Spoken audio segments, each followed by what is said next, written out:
ایک بار وہ گئی تو بارات جسے دن میں 2 بجے دوسرے شہر سے آنا تھا آئی ہی نہیں۔ شام سے رات ہو گئی، ان کی گاڑیاں موٹر وے پر خراب کھڑی تھیں۔ دلہا باراتیوں کے بغیر آنے کے لیے تیار ہی نہیں تھا۔ جب تک لاہور سے نئی کاریں بھیجی گئی وہ سب اس میں بیٹھ کر آئے۔ رات کے 12 بج چکے تھے، سب مہمان جا چکے تھے، صرف قریبی عزیز ہی موجود تھے۔ وہ بھی دادا کے ساتھ چپکے سے گھر واپس آ گئی اور اپنے نئے ڈیزائنر ڈریس کو آگ لگا دی۔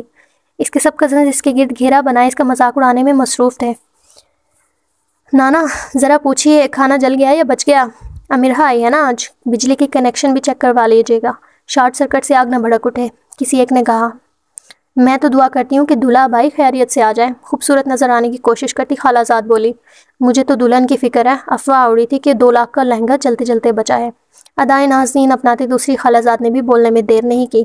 لہنگا تو بچ گیا لیکن دلہن کے بال جل گئے۔ ویسے آئرن مشین بال جلاتی تو نہیں ہے لیکن کچھ بھی ہو سکتا ہے آج تو، کوئی تیسرا بولا۔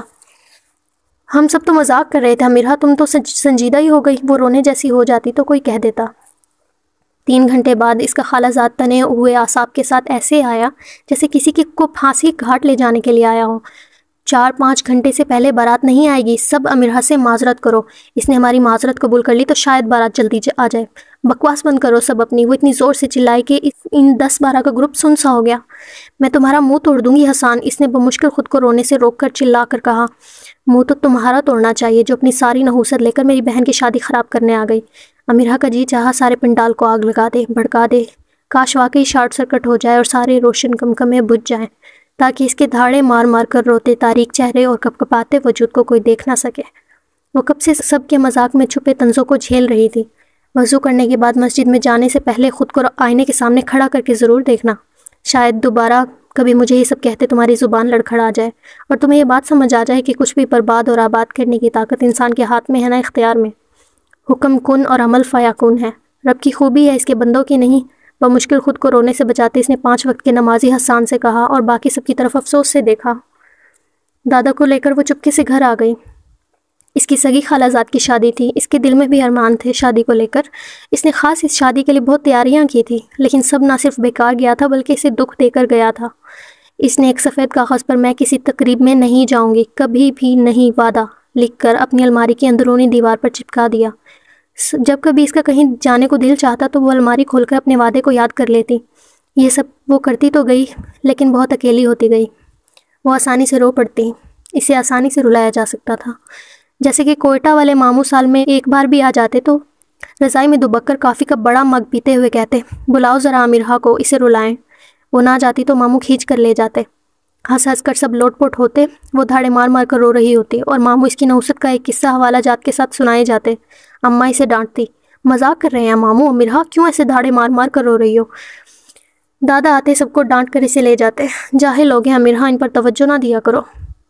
وہ کون سی عالم تھی جو خود کو اچھی طرح سمجھا لیتی، نو عمر، دکھی اور خود کو خود ہی منحوس سمجھنے والی، بس رو دینے والی لڑکی ہی تو تھی، اور پھر ہر بار خود کو فلسفوں سے مطمئن تو نہیں کیا جا سکتا تھا۔ سب جاہل ہیں، پرسکون ہو جاؤ، سب پاگل ہیں۔ ہاں ٹھیک ہے، ایسا سوچا جا سکتا ہے، ایسا کہا جا سکتا ہے، لیکن ایسے ٹھیک نہیں ہو پاتا۔ رزلٹ اگر 100% ہوتا بھی ہے تو اگلی بار 0 ضرور ہو جاتا ہے۔ وہ جتنا خود کو یہ سب جاہل ہیں کہہ کر بہلاتی، اتنا ہی اگلی بار ان سب جاہلوں کی باتوں پر ہچکیوں سے روتی۔ دادا کی باتیں اسے تھپک تھپک کر سلاتی تھی تو اسی نیند میں وہ ان سب باتوں پر کراہتی تھی۔ امیرہ دکھیوں میں سب سے دکھی، امیرہ تنہاؤں میں سب سے تنہا۔ دادا گورنمنٹ پنجاب پبلک لائبریری میں لائبریرین تھے۔ اسکول کی چھٹیوں میں وہ سارا دن پنجاب لائبریری میں گھومتی رہتی تھی۔ ویسے بھی دادا اسے گھر میں کم سے کم رہنے دیتے تھے۔ وہ اسکول سے پیدل چل کر لائبریری آ جاتی، دونوں دوپہر کا کھانا وہیں کھاتے۔ اسی ملازمت کے دوران دادا نے کتابیں پڑھی تھیں اور اسی لیے وہ جمعرات کو مرنے والوں کے نام دیے نہیں جلاتے تھے۔ شام کو دونوں چہل قدمی کرتے، لاہور مال روڈ کی لمبی سڑکوں سے ہوتے، سردی گرمی بھنے چنے اور راک پکی چھلی کھاتے رات گئے گھر آتے۔ امیرہ کا دل چاہتا کہ رات کو بھی گھر نہ جائے اور بھلے سے مال روڈ کی فٹ پاتھ پر سو جائے۔ گھر پر نظر پڑتے ہی دادا صورت کہتے، لو آ گئی جیل، پاگل ہو گئے تم کتابیں پڑھ پڑھ کر، ڈھنگ کی نوکری مل جاتی تو عقل تو نہ جاتی۔ دادی سن لیتی تو کہتی، دادا کو ڈھنگ کی نوکری نہ ملی لیکن ڈھنگ سے عقل ضرور مل گئی تھی۔ بابا نے اپنے وقت کی 10 کو بھی جیسے اپنے سٹور پر رکھ کر بیچ دیا، قالینوں کے ساتھ۔ پتہ ہی نہیں چلتا تھا 10 جماعتیں پڑھے ہیں کہ 10 تک گنتی۔ علی بڑا تھا اور کمال کا بڑا تھا، ہر جماعت میں سینئر ہی رہتا، 2 سال ضرور لگاتا تھا۔ پھر حماد، اسے دنیا بھر کے گانے والوں، ناچنے والوں اور انہیں نچانے والوں کے نام، گھر، قومیت، مذہب، شادی، بچوں، افیئرز اور ڈگری کے بارے میں تو معلوم تھا، لیکن یہ نہیں کہ اسے پاس کیسے کرتے ہیں۔ کتنا چاہا دادا نے کہ ایک انجینئر بن جائے اور پھر کالج میں لیکچرر، ورنہ ایک ہسپتال میں ڈاکٹر اور ایک پاک آرمی میں کپتان۔ لیکن دادا کے سوچنے سے تو کچھ نہیں ہوتا نا، ویسے ان کے کہنے سے بھی کچھ نہیں ہوا۔ پھر امرہ کا نمبر تھا، کم وہ بھی نہیں تھی، کیونکہ وہ بیچاری سی تھی، اس لیے ہر وقت روتی رہتی تھی۔ بڑی مشکل سے دادا نے اسے 8 جماعتیں پاس کروائی۔ تازہ ہوئے کسی واقعے پر روتے ہوئے اس نے پڑھائی چھوڑنے کا فیصلہ کر لیا، اور عمل بھی۔ سارا دن دادا کے ساتھ لائبریری میں رہتی۔ دادا نے منت کی، امرہ میٹرک کر لو، اس سے کیا ہوگا، تعلیم سے کیا نہیں ہو سکتا، سب مجھے پسند کرنے لگیں گے کیا؟ استہزائیہ انداز۔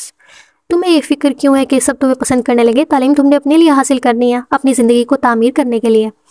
میری زندگی میری نحوست نے تعمیر کر دی ہے۔ اب طنزیہ انداز۔ تمہیں اتنا کمزور نہیں ہونا چاہیے کہ تم ایسے ہتھیار پھینک دو۔ معاشرہ، ماحول یا لوگ کیسے بھی ہوں، ہمیں اپنے راستے بنانے نہیں چھوڑنے چاہیے، اور ان راستوں پر روشنی کے انتظامات میں لگے رہنا چاہیے۔ ایسی باتیں کتابوں میں اچھی لگتی ہیں دادا۔ کتابیں نازا ہیں ایسی باتوں کی ملکیت پر، ہمیں بھی ان پر عمل کر کے نازا ہونا چاہیے امرہ۔ میں جو کہتی ہوں وہ آپ سمجھتے نہیں، کتنی بار کہا ہے کہ بھاگ چلتے ہیں کہیں دور، بہت دور، اور وہ ہر بات کو اسی ایک بات پر ختم کر دیتی۔ اسے بس کسی طرح اپنے ماحول سے دور جانا تھا، جہاں رونا بھی پڑے تو اس کی تمہید کچھ اور ہو، جہاں اداسی آیا کرے تو اپنے ساتھ مسرت کو چھپا لایا کرے، جہاں دن ہو، شام ہو، رات ہو، پر آہ نہ ہو۔ دادا جان کے پاس جو تھوڑے پیسے تھے، اس سے وہ اسے بھگا کر لے گئے اپنے ایک دوست کے گھر بلوچستان۔ 10 دن وہاں گزار کر آئے۔ خاندان میں تو وہ کہیں جاتی نہیں تھی، وہاں بہت خوش رہی۔ پھر دادا سے کہنے لگی، دادا آپ دبئی چلے جاؤ، پھر مجھے بھی وہاں بلا لینا، دونوں بہت خوش رہیں گے۔ وہ اس عمر میں دبئی کیا جاتے، ہاں پھر بھی وعدہ کر لیا، میٹرک کر لو پھر میں چلا جاؤں گا دبئی۔ اور اس نے دبئی جانے کے لیے میٹرک کر لیا، خوب جی جان لگا کر، پر اتنی جی جان لگا کر بھی کچھ زیادہ بڑا دھماکہ نہ کر سکی۔ وہی عام ہوئی 2nd ڈویژن جو ہر کس و ناقص کے حصے میں آئی جاتی ہے۔ انہی دنوں نیا واقعہ ہوا تھا کہ بابا کا ہاتھ جل گیا۔ دادی اپنی فطرت سے مجبور ہو کر اس پر طنز کرنے لگی۔ وہ آگے سے جواب دینے لگی تو بابا نے غصے سے جلا ہوا ہاتھ اس کے منہ پر تھپڑ بنا کر مار دیا، اور مزید غصے سے اس نے اپنا سر دیوار میں زور سے مارا۔ سر سے خون نکلا، سر میں بہت درد ہوا، اور خون کو بھلا کر وہ بابا کے تھپڑ پر روتی رہی، رات کے پہلے پہر سے آخری پہر تک۔ پھر اپنے اسکول بیگ میں چند کپڑے رکھ کر گھر سے نکل گئی۔ چلتی گئی، حد تو یہ کہ پہلی بار سڑک پر یہاں وہاں پھرتے آوارہ گندے کتوں سے بالکل نہیں ڈری۔ آنکھوں میں اشک لیے، کندھے پر اسکول بیگ لٹکائے ایسے چلتی جا رہی تھی جیسے خدا نہ خواستہ دنیا میں اکیلی ہو۔ کچھ دور آگے جا کے سمجھ میں نہیں آیا کہ اب کہاں جائے تو سڑک کے کنارے فٹ پاتھ پر بیٹھ کر رونے لگی۔ تھکا ڈالا تم نے مجھے امرہ۔ دادا اسی فٹ پاتھ پر اس کے ساتھ بیٹھ گئے۔ ہاتھ میں پانی کی بوتل تھی، پہلے خود پیا پھر اسے پلایا۔ میں نے گھر چھوڑ دیا ہے، پانی پی کر وہ چلائی۔ ایک دن تو تمہیں یہ گھر چھوڑنا ہی ہے، وہ تمہارا گھر ہے ہی نہیں بچے۔ جاتے کیوں نہیں آپ دبئی؟ کر لیا نا میں نے میٹرک۔ دادا گڑبڑا گئے۔ میں بوڑھا، کمزور، بیمار شمار رہنے والا بندہ، اب کہاں جاؤں گا ملک سے باہر، وہ بھی کام کرنے؟ خود سوچ بچے، کتنا بوڑھا ہو گیا ہوں میں، بہرا بھی تو ہو رہا ہوں۔ تو وعدہ کیوں کیا تھا؟ بابا کے مارے تھپڑ کو بھول کر وہ اس بات پر ہچکیوں سے رونے لگی کہ دادا نے وعدہ پورا نہیں کیا۔ دادا بہت دیر چپ ہی رہے۔ نوعمری، پھر امرہ جیسا دکھی دل، اب کوئی جھوٹی تسلی سے نہیں دی جا سکتی تھی۔ تم کیوں نہیں چلی جاتی امرہ؟ کہاں؟ ایک بڑی ہچکی لے کر اس نے کندھے سے اسکول بیگ اتارا۔ دبئی، امریکہ، آسٹریلیا، کینیڈا، فرانس۔ میں امریکہ، فرانس؟ وہ اور دھاڑے مار کر رونے لگی۔ دادا کو کیسے لطیفے یاد آ رہے ہیں، اس کا مذاق اڑا رہے ہیں۔ یہ کوئی وقت ہے مذاق کرنے کا؟ وہ بھی ایسا بھیانک؟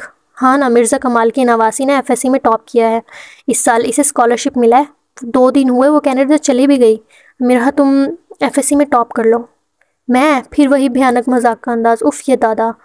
ہاں امرہ بچے، ٹاپ کرو اور چلی جاؤ۔ مرزا کمال کی نواسی 7 سال بعد آئے گی، بلکہ سمجھو آئے گی ہی نہیں۔ پڑھائی ختم ہونے کے بعد اسے کینیڈا میں ہی 3 سال سروس کرنی ہوگی۔ ہو گئی نا 10 سال، 10 سال وہ بھی کینیڈا میں، وہاں 20-25 لاکھ لگا کر جایا جاتا ہے، وہ مفت میں چلی گئی ہے۔ دیکھ لو امرہ، تعلیم کے کتنے فائدے ہیں، آپ خود کو منوا لو تو دنیا آپ کو ہاتھوں ہاتھ لیتی ہے۔ رات کے آخری پہر سڑک کے کنارے بیٹھے دادا اسے اول رشتوں سے کم نہیں لگ رہے تھے، جو سکندر اعظم کو تاریخی فاتحوں کی فتوحات بڑے سلیقے سے سمجھا رہا تھا، اور پھر سکندر اعظم بھی تو فاتح رہا تھا۔ اور یوں اس نے بہت دل سے دادا کے ساتھ جا کر کالج میں داخلہ لے لیا۔ رات دن پڑھائی، بس پڑھائی، ٹاپ کرنا اس نے خود پر لازم کر لیا، فرض اول مان لیا، بلکہ اسے اتنا یقین تھا خود پر کہ وہ خود ہی سب دوستوں اور ہم جماعتوں کو بتانے لگی، مجھے تو کینیڈا جانا ہے، پورے 10 سال رہوں گی وہاں۔ اس کا انداز ایسا ہوتا جیسے کسی اور دنیا کا باشندہ ہو اور کہہ رہا ہو مجھے اپنی دنیا میں جانا ہے، یہاں حادثاتی طور پر آ گیا ہوں۔ ہاں بس کبھی کبھی قسمت ایسے ہی خراب ہو جاتی ہے۔ ڈاکٹر بن جاؤں گی، مزے سے زندگی گزاروں گی، یہ کہتے وہ ایسی شہزادی بن جاتی جو بوڑھی ملکہ کے مرتے ہی خود ملکہ بن جاتی ہے، اور اب بس اس نے بوڑھی ملکہ کے دن گننا شروع کر دیے ہوں۔ ہاں میرے فیوچر پلانز میں شروع سے یہی شامل تھا، مجھے یورپین ممالک میں ہی زندگی گزارنی تھی۔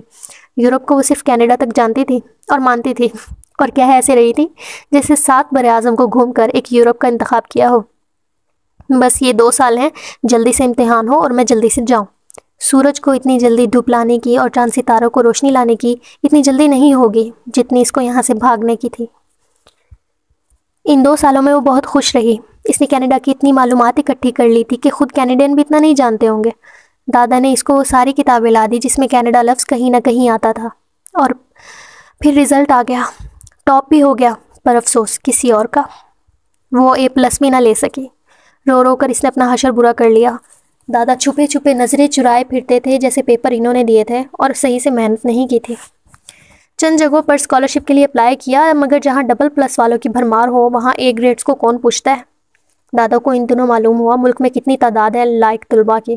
جہاں جہاں وہ اس کا فارم جمع کروانے گئے تھے وہاں موجود جمع غفیر دیکھ کر انہیں خوشی تو ہوتی، ساتھ ہی امیرہ کا سوچ کر افسوس بھی ہوتا۔ انہیں اندازہ ہو گیا تھا کہ اسکالرشپ ملنا مشکل ہے، اور وہی ہوا جس کا ڈر تھا۔